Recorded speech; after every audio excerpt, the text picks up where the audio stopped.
ओम शांति। आज हम इस वीडियो में मिट्ठू दादी जी के बारे में सुनेंगे। आप 14 वर्ष की आयु में माता पिता सहित यज्ञ में समर्पित हुई। आपको अव्यक्त नाम मिला, गुलजार मोहिनी। आप यज्ञ स्थापना के समय 5 चिड़ियाओं में से एक थीं। आप हारमोनियम के साथ गाकर सभी को मुग्ध कर देती थीं। आप सभी प्रकार के कपड़ों की सिलाई में बहुत होशियार थीं तथा यज्ञ में स्टाफ नर्स होकर भी रही। आपको आपकी भावनानुसार बाबा से भाई रूप का विशेष स्नेह मिला, इसलिए बाबा आपको मिट्ठू बहन कहकर बुलाते थे। आपने लुधियाना, पटियाला में रहकर पंजाब, हरियाणा के कई स्थानों जैसे जिंद, हिसार, सिरसा, डबवाली, तोसाम आदि में सेवा केंद्र खोले। आप बहुत ही इकोनॉमिक वाली, स्वच्छता पसंद, स्थूल सूक्ष्म पालना देकर भरपूर करने वाली यज्ञ की आदि रत्न थी। आपकी निर्णय शक्ति बहुत तेज थी, फैसला एक सेकंड में लेती थी। आपने 3 मार्च 1983 में पुरानी देह का त्याग कर बाप दादा की गोद ली। जिंद सेवा केंद्र की निमित्त संचालिका ब्रह्मा कुमारी विजय बहन दादी जी के बारे में इस प्रकार सुनाती हैं।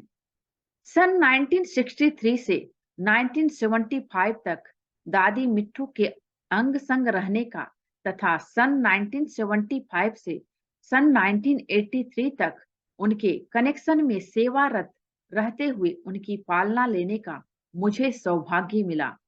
दादी 14 साल की आयु में ज्ञान में आई। हारमोनियम बजाती थी। गला बहुत सुंदर था।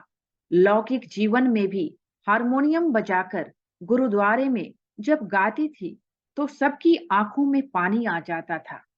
दादी मम्मा के साथ भी गाती थी। माता पिता की इकलौती संतान थी। माता पिता तन मन धन सहित यज्ञ में समर्पित हो गए। पिताजी बाद में यज्ञ से चले गए थे। 5 चिड़ियाओं में इनका नाम था। सिलाई में बहुत होशियार थी। बहनों के सभी कपड़े सिलाई करती थी। स्टाफ नर्स होने के नाते होशियारी से सभी पेशेंट को बहुत संतुष्ट करती थी। तन की भी नब्ज देख लेती तो मन की भी। बाबा के साथ लौकिक नाते से भी मेल जोल था। बाबा बन गए भाई। मिट्ठू दादी का जन्म उनके माता पिता के 14 साल के इंतजार के बाद हुआ। सभी की आस थी कि बच्चा हो और मिट्ठू दादी का जन्म हुआ। जब वे यज्ञ में आई तो उन्होंने बाबा को कहा कि बाबा, मुझे भाई नहीं है। बाबा ने उन्हें श्री कृष्ण का साक्षात्कार कराया और कहा, मैं तुम्हारा भाई हूँ। बाबा ने उनकी भाई की आस पूरी की।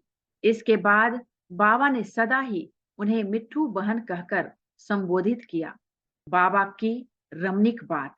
जब हम लुधियाना में थे तो बाबा दादी से गर्म कपड़े मंगवाते थे, जुराब, मफलर, मंकी कैप आदि। एक बार दादी ने ऐसे बहुत से कपड़े भेज दिए और बाबा को कहा, बाबा, मैंने सैंपल भेज दिए, फैक्ट्री में जाकर देखा नहीं। तो बाबा ने कहा, बुरके वाली बीबी हो क्या जो देखा नहीं? इस तरह बाबा ने दादी से बड़ी रमणीकता से बात की। दादी यज्ञ के अनेक प्रकार के कारोबार में आगे आती थी। दादी योग में पावरफुल दृष्टि देती थी। डेड साइलेंस में ले जाती थी। आत्मिक दृष्टि से देखने का अभ्यास पक्का था। दादी का त्याग और तपस्या बहुत थी। सादा जीवन था। दादी चंद्रमणि, दादी मनोहर तथा दादी मिट्ठू पंजाब की सेवाओं में स्नेही सखियों के रूप में रहे। छोटी सी बात के माध्यम से शिक्षा दी। दादी जी में निर्भयता का विशेष गुण था। बहादुर दिल वाली थी। पुरुषत्व के संस्कार थे। सभी भाई बहनें उन्हें भाई जैसा मानते थे। निर्णय शक्ति, परखने की शक्ति उनमें बहुत ज्यादा थी। मैं तो छोटेपन में ही दादी जी के पास आ गई थी। उन्होंने हमें बचपन से ही माता पिता जैसी पालना दी। उन दिनों सारा किचन का काम चूल्हे या अंगीठी द्वारा होता था, तो दीदी ने मेरे से कहा कि चूल्हे को मिट्टी लगाओ। मैंने कहा, दादी जी, मैंने तो कभी मिट्टी लगाई नहीं। तो दादी ने कहा, झाड़, त्रिमूर्ति क्या पहले समझाया था? समझने से सीख गई ना। इस प्रकार दादी ने छोटी सी बात के माध्यम से शिक्षा दी कि हमें किसी सेवा में ना नहीं करना चाहिए, हर कार्य में कहना है, हाँ जी, आप सिखाओ तो हम जरूर करेंगे। इस तरह पालना देते आगे बढ़ाया। जब हम किसी को कोर्स कराते और बाद में जब भोजन पर बैठते, तो दादी जी पूछते थे, आज आपसे क्या प्रश्न पूछे और आपने क्या उत्तर दिए? फिर अगर कोई गलती होती तो हमें समझाते थे कि किसी प्रश्न का कैसे उत्तर देना है। मंथन करना सिखाया। इसी तरह मुरली की भी हर पॉइंट पर मंथन करना सिखाया। एक एक सिद्धांत को सिद्ध करने के लिए दो ग्रुप बना देते थे। जैसे कि परमात्मा सर्वव्यापी नहीं है, यह सिद्ध करना है। एक ग्रुप कहता सर्वव्यापी है, दूसरा कहता नहीं है। इसके ऊपर मंथन करना सिखाते थे। इसी तरह अन्य प्रश्न जैसे कि गीता का भगवान कौन है तथा मनुष्य के 84 जन्म कैसे आदि पर मंथन करना सिखाया। साकार बाबा के जीवन के अनेक दिव्य अनुभव व यज्ञ की हिस्ट्री सुनाकर हमें मजबूत करते रहते थे। हिसार सेवा केंद्र की निमित्त संचालिका ब्रह्मा कुमारी रमेश बहन दादी मिट्ठू के बारे में अपना अनुभव इस प्रकार सुनाती हैं। सन 1975 में मिट्ठू दादी से मेरा संपर्क हुआ। मैं चंडीगढ़ से मधुबन में आई थी। बड़ी दीदी मनमोहिनी ने मुझे मिट्ठू दादी के हवाले कर दिया। मिट्ठू दादी ने 3-4 दिन पटियाला में रख मुझे हिसार सेवा केंद्र की जिम्मेवारी सौंप दी और सबसे पहले सेंटर को सेट करने की कला सिखाई। यज्ञ की एक एक वस्तु की संभाल, एक एक भाई से स्नेह तथा आत्मिक दृष्टि से बात करना सिखाया। सर्व के प्रति कल्याण भावना रख यज्ञ को बहुत ऊंची श्रेष्ठ नजर से देखते हुए इसे आगे बढ़ाने के लिए छोटी वस्तु को भी वेस्ट ना कर बेस्ट रीति से प्रयोग करना सिखाया। दादी कहती थी, कितनी भी समस्याएं आए, कभी हिम्मत नहीं हारना। बाबा को सामने रखते हुए अमृत वेले अपनी सारी बातें बाबा को बताना। बाबा अपने आप शक्ति और रहम की दृष्टि से रहमत बरसाता रहेगा। जब हिसार में मकान की नींव रखी तो कम खर्च वाला नसीन बनने की विधि सिखाई। गरीबी में भी यज्ञ को महत्व देते हुए कभी घबराना नहीं, सफलता हर कदम में मिलेगी, यह सिखाया। उनकी विशेषताओं को धारण करते हुए आज हिसार में उनकी कृपा दृष्टि से बहुत बड़ा सेवा केंद्र है। सभी प्रकार का सहयोग चारों तरफ से प्राप्त है। अभी भी सूक्ष्म में उनके स्नेह सहयोग के वाइब्रेशन आते हैं। सिरसा सद्भावना भवन की निमित्त संचालिका ब्रह्मा कुमारी कृष्णा बहन, जिन्होंने 7 वर्षों तक दादी के अंग संग रहकर और कनेक्शन में सेवारत रहकर पालना ली, उनके बारे में अपने अनुभव इस प्रकार सुनाती हैं। सन 1974 में हम ज्ञान में आए। सन 1977 में सिरसा में मेला किया। शीला माता मेले की तैयारी की जिम्मेवारी हमें देकर किसी आवश्यक कार्य से लौकिक घर चले गए। तब दादी मिट्ठू मेले में आई। हमने तब पहली बार उनको नजदीक से देखा तथा उनके गुणों और शक्तियों का अनुभव किया। प्रभु तुम बड़े दिल के। एक बार बाबा मम्मा पटियाला में आए थे। जब जाने लगे तो मिट्ठू दादी ने बाबा का हाथ पकड़ लिया। बाबा ने हाथ छुड़ाया तो दादी ने गीत गाया, निर्बल मोहे जान के हाथ लियो छुड़ाए, जब जाओगे दिल से तब जानूंगी तोए। बाबा ने कहा, मिट्ठू बहन, बाबा को जाना है दिल्ली 1 सप्ताह के लिए। मम्मा यहाँ रहेगी। सप्ताह बाद बाबा मम्मा को ले जाएंगे। यह कहकर बाबा चले गए, पर वहां जाकर बाबा ने मम्मा को टेलीग्राम देकर बुला लिया। इस पर दादी ने एक रिकॉर्ड भरकर बाबा को भेजा। गीत के बोल इस प्रकार थे, प्रभु तुम बड़े दिल के कठोर निकले, चोरी चोरी चल दिए बड़े चोर निकले। मैंने समझा था तुम बड़े दाता हो, दिन दुखियों के भाग्य विधाता हो। मुझे बंधन मुक्त किया। मैं बहुत बांधेली थी। बंधन तोड़ने के लिए बहुत प्यार से मार्गदर्शन देते थे। मेरे पिताजी ज्ञान के प्रति बहुत विरोध करते थे। दादी ने एक ब्रह्मा कुमार भाई को, जो टीचर थे, पिताजी को ज्ञान समझाने के लिए गांव में हमारे घर भेजा। उस द्वारा बताई गई बातों से दादी जी ने हमारे पिताजी की मन स्थिति को अच्छे से समझा। बाद में हमारे माताजी दादी जी से मिले और कहा, कृष्णा का गंधर्वी विवाह सुभाष भाई एक बांधेला कुमार से हो जाए तो अच्छा है। मिट्ठू दादी ने कहा, कृष्णा मेरे साथ मधुबन चले, वहां दीदी मनमोहिनी से पूछेंगे। उन्होंने जब सारी बात बताई तो मनमोहिनी दीदी ने छुट्टी दे दी। फिर दादी ने भी छुट्टी दे दी। इस प्रकार हमारा गंधर्वी विवाह हुआ। इसके बाद भी दादी द्वारा कदम कदम पर मार्गदर्शन मिलता रहा। उसी का प्रतिफल है कि बाबा की श्रीमत प्रमाण हम अब भी सफलता पूर्वक आगे बढ़ रहे हैं। गंधर्वी विवाह के तुरंत बाद मैं दादी के साथ पटियाला सेंटर पर रहने लगी। इस प्रकार दादी मुझे बंधन मुक्त करने के निमित्त बनी। नम्र और निरहंकारी। मिट्ठू दादी बहुत चुस्त थी, चाल बहुत तेज थी, सब जगह पैदल जाती थी, रिक्शा नहीं करती थी। दादी चलती थी तो मुझे उनके साथ भागना पड़ता था। दादी जी पंजाब, हरियाणा के कई सेवा केंद्रों की संभाल के निमित्त थे। उनके साथ मैंने 2-3 बार सब सेवा केंद्रों का टूर किया। वे हर कार्यक्रम में समय पर पहुंचते थे। इतने निरहंकारी थे जो छोटे छोटे कार्यक्रमों में भी चले जाते थे। सिरसा के पास कुसर गांव है।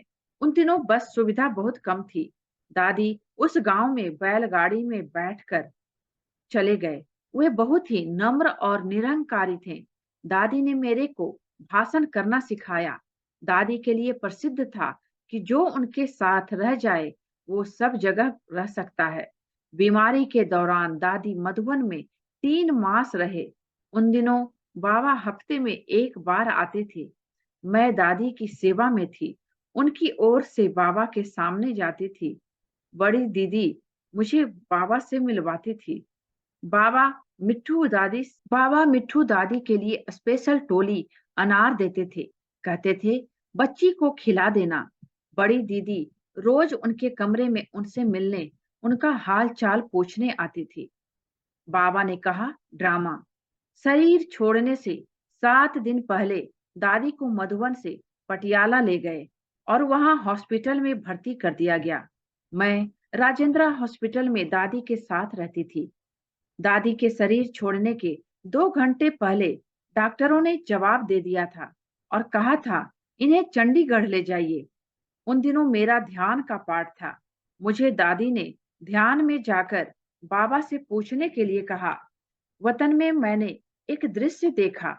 एक बहुत बड़े पर्दे पर लिखा था, ड्रामा। इसका अर्थ था कि चंडीगढ़ नहीं ले जाना है, आश्रम ही ले जाना है। उसी अनुसार दादी को चंडीगढ़ नहीं ले जाया गया। थोड़ी देर बाद दादी ने शरीर छोड़ दिया। दादी के शरीर छोड़ने के बाद मुझ आत्मा को दादी का भोग लगाने की सेवा मिली। ध्यान में मुझे दादी ने संदेश दिया कि सब शोभा यात्रा को पैदल ही ले जाना है। सब शोभा यात्रा सारे शहर में पैदल ही घुमाई गई, जिससे बहुत सेवा हुई। जाने से पहले छुट्टी लेना चाहती थी। शरीर छोड़ने के 1 दिन पहले की बात है। दादी डायरी में कुछ लिखना चाहती थी पर लिख नहीं पाई थी। दादी के शरीर छोड़ने के बाद मुझे ध्यान में भेजा गया तो मैंने दादी से पूछा, आप क्या लिखना चाहते थे? वतन में भी दादी ने डायरी पेन मांगा। मेरे हाथ में डायरी दे दी गई। दादी ने लिखा, मैं दादी दीदी को लेटर लिखना चाहती थी और यह बताना चाहती थी कि जो सेवा आपने मुझे दी थी उसे जिम्मेवारी से निभाकर जा रही हूँ। आगे का आप जाने। जैसे कि दादी जाने से पहले छुट्टी लेना चाहती थी, उनको अपने जाने का पहले पता पड़ गया था। जब दादी का 13वां हुआ तो पंजाब हरियाणा के सब ब्रह्मावत्स पटियाला में एकत्रित हुए। दादी चंद्रमणि तथा अचल बहन भी आए थे। सब बहन भाइयों ने कहा, हमको दादी मिट्ठू से मिलना है। मुझे ध्यान में भेजा गया। मेरे तन में दादी की आत्मा आई। जैसे ही प्रवेशता हुई, जैसा कि मुझे बताया गया, मेरे हाव भाव बदल गए। दादी चंद्रमणि ने पूछा, आप इतना जल्दी क्यों चले गए? मिट्ठू दादी ने उत्तर दिया, अभी मेरा शरीर कोई काम का नहीं रहा था। दादी चंद्रमणि ने कहा, हमें भी ले चलो ना अपने साथ वतन में। दादी मिट्ठू ने कहा, नहीं, आप जैसे शेरों की यहाँ जरूरत है। दादी के होते पटियाला में लोकल कुमारियां ज्ञान में नहीं थी। दादी की बड़ी इच्छा थी कि कुमारियां ज्ञान में आए। दादी के जाते ही कुमारियों ने आना शुरू कर दिया। ऐसा लगता है कि दादी के अव्यक्त आह्वान से ही ये कुमारियां आईं। सन 1959 से सन 1983 तक मिट्ठू दादी की पालना लेने वाले ब्रह्मा कुमार भ्राता दिलबाग सिंह तथा ब्रह्मा कुमारी सतवंत बहन उनके साथ का अनुभव इस प्रकार सुनाते हैं।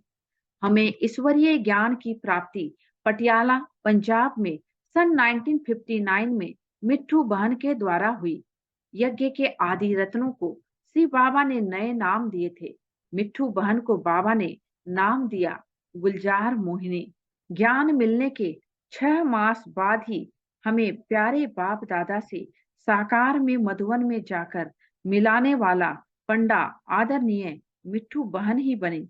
हम उनके बहुत आभारी हैं जो उन्होंने हमें जगदम्बा माँ से और पिता श्री ब्रह्मा श्री बाबा के भाग्यशाली रथ से मुलाकात उनके कमरों में जाकर करवाई। मम्मा और बाबा के साथ बिठाकर हमें भोजन भी खिलाया। वह कितना सुंदर और भावना से भरपूर दृश्य था। बाबा हमारे मुख में गिट्टी देते थे और हमने भी प्यारे बाबा को गिट्टी खिलाई। एकदम आनंद विभोर हो गए हम। हमें दिलवाड़ा मंदिर और सनसेट पॉइंट भी दादी खुद जाकर दिखलाकर लाए। यह अनुभव तो कभी भूलने वाला नहीं है। दादी के उपकारों को हम गिनती नहीं कर सकते हैं। मिट्ठू बहन को ईश्वरीय सेवा का बहुत शौक था। यूं कहें कि दिन रात उनकी बुद्धि में सेवा ही घूमती थी। हमको सेवा के प्लान बनाकर देते थे, फिर हमसे प्रैक्टिकल करवाते थे। हर छुट्टी वाले दिन आसपास के किसी शहर में ले जाकर प्रोजेक्टर या प्रदर्शनी से सेवा करवाते थे। खुद भी चक्कर लगाने जाते थे। जिंद, रोहतक, हिसार, सिरसा आदि शहरों में जो सेंटर खुले, वे सब उनकी ही मेहनत का फल है। मिट्ठू बहन जी भाई बहनों की व्यक्तिगत पालना में भी बहुत रुचि लेते थे। उनकी चाहना होती थी कि बाबा का हर बच्चा निश्चय बुद्धि बन निर्विघ्न रह ईश्वरीय सेवा में समय देकर भविष्य प्रारब्ध बनाए। इसके लिए वे सिंध और कराची में बाबा मम्मा संग प्राप्त अनुभवों को सुनाकर हमारी अवस्था को ऊंचा उठाते थे। मिट्ठू बहन की विशेषताएं। पहला, जैसे बाबा मम्मा ने 14 वर्ष उनकी पालना की, उसी प्रकार वे हमको पालना देते थे। यज्ञ में इकोनॉमी करना जैसे बाबा ने उनको सिखाया था, वह उनके जीवन में स्पष्ट देखने में आता था। वस्त्रों को टाका लगाकर जब तक काम दे सकते थे, वे जरूर प्रयोग करते थे। दूसरा नंबर है, हमको भाषण सिखाकर अपने साथ संदली पर बिठाकर हमसे भाषण करवाते थे। मधुबन में जाकर हमें कहते थे कि बाबा से मिलना है, इसलिए नहा धोकर पाउडर सेंट आदि लगाकर जाएं, यानी आपसे अच्छी सुगंध आए। जिसके पास नहीं होता था उसे अपने पास से पाउडर सेंट देते थे। वे कहते थे, ब्रह्मा बाबा अपने गुरु के लिए लैट्रिन में भी अगरबत्ती जलाते थे, इसलिए हमको भी ऐसे ही बाप दादा से मिलना है। कभी खाना खाते समय उनके पास जाना होता था तो वे बाबा की तरह हमारे मुख में गिट्टी जरूर डालते थे। जब कभी हमें रिश्तेदारी में गांव में जाना होता तो उनसे दृष्टि लेते थे। कभी भी मिश्री इलायची देना नहीं भूलते थे और मुख मीठा कराकर बोलते थे कि बाबा की सेवा पर जा रहे हो तो बाबा को नहीं भूलना और सभी को संदेश देकर आना। लुधियाना के ब्रह्मा कुमार खुशीराम साहनी जी मिट्ठू दादी के साथ के अनुभव इस प्रकार सुनाते हैं। लुधियाना में आध्यात्मिक केंद्र खोलने के लिए मिट्ठू बहन का आगमन सन 1963 में एक बहन और एक भाई के साथ हुआ।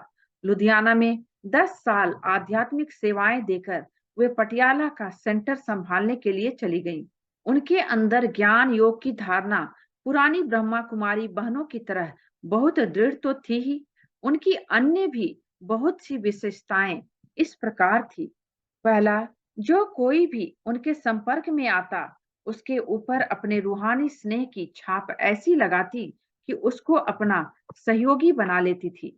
दूसरा, उनके सामने अनेक समस्याएं आई, जिज्ञासुओं की ओर से रूठने और टूटने की, मकान मालिक से मुकदमेबाजी की, धन के अभाव और शारीरिक बीमारियों की, मगर उनका मन कभी डोला नहीं। उन्होंने दृढ़ता से इनका मुकाबला किया और विजय पाई। एक बार उनके घुटने पर सख्त चोट आई थी।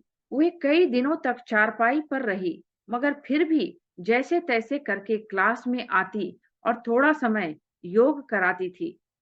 बहन भाइयों का स्नेह मिलन और ब्रह्मा भोजन हर महीने अवश्य कराती थी। इसके अलावा पिकनिक कराने, कई प्रकार के नए नए खेल सिखलाने के लिए तथा मनोरंजन के लिए बाहर खुले स्थान पर ले जाती थी। चौथा नंबर, उनके चेहरे पर उदासी या मायूसी की रेखाएं कभी दिखाई नहीं देती थी। वे सदा हर्षित रहती, दूसरों को भी हर्ष दिलाती और अपना यह गुण उनमें भी भरती रहती थी। पांचवा, उनके अंदर खाली न बैठने का एक विशेष गुण था। जब उनके सामने यज्ञ की कोई सेवा न होती तो वे युगलों के घर चली जाती, उनको खाना अपने हाथों से बनाकर खिलाती और उनको कई गुणों की धारणा अपने जीवन के उदाहरण से करवा देती थी। छठा नंबर, उनके खुशनुमा चेहरे, स्वभाव और मिजाज के कारण कई बहन भाई उनके आगे पीछे रहते, मगर वे कभी किसी से अपने शरीर के प्रति कोई सेवा नहीं लेती थी, बल्कि अपने सब काम ब्रह्मा की तरह अपने हाथों से करती थी और साथ साथ दूसरों को अपना सहयोग देती थी। सातवां नंबर, वे माँ बाप की इकलौती बेटी थी। उनकी कोई दूसरी बहन या भाई न था, इसीलिए वे सब बहन भाइयों के साथ बहन जैसा ही बनकर उनसे प्यार करती और प्यार करने का सबक सिखलाती थी। आठवां नंबर, जब किसी दूसरे केंद्र में कोई खास कार्यक्रम होता, वहां वे बढ़ चढ़कर सहयोग देती थी और अपने केंद्र के बहन भाइयों को साथ लेकर चलती थी। नौवां नंबर, किसी बहन भाई की कमी कमजोरी देखकर उनके मुंह पर कभी कुछ न कहती और न ही किसी दूसरे को बताती, इसलिए कि कमी की बात सुनकर दूसरे के अंदर भी वह ना आ जाए। अप्रत्यक्ष रूप से वे कमी की तरफ ध्यान खिंचवाती। उनको मेरी एक गलती का जब पता चला तो मुझे उसका एहसास तो कराया, मगर मायूस नहीं होने दिया और ही गले लगाकर ऊपर उठाया, जिसके कारण मैं अब तक भी उन्हें भूल नहीं पाया। नंबर 10, 10 वर्षों तक लुधियाना में सेवा करने के बाद वे पटियाला और जिंद आदि कई सेवा केंद्रों पर चली तो गई, मगर लुधियाना के बहन भाइयों से अपना संबंध बनाए रखने के लिए उन्होंने जहां और जब भी कोई विशेष कार्यक्रम किया या कराया तो उनको बुलाकर उनसे सेवा कराती रही। इस प्रकार अलौकिक संबंध कभी टूटने नहीं दिया। ओम शांति। इस वीडियो में बस इतना ही। इसके आगे हम अगले वीडियो में सुनेंगे। थैंक यू बाबा का और थैंक यू आप सबका। ओम शांति।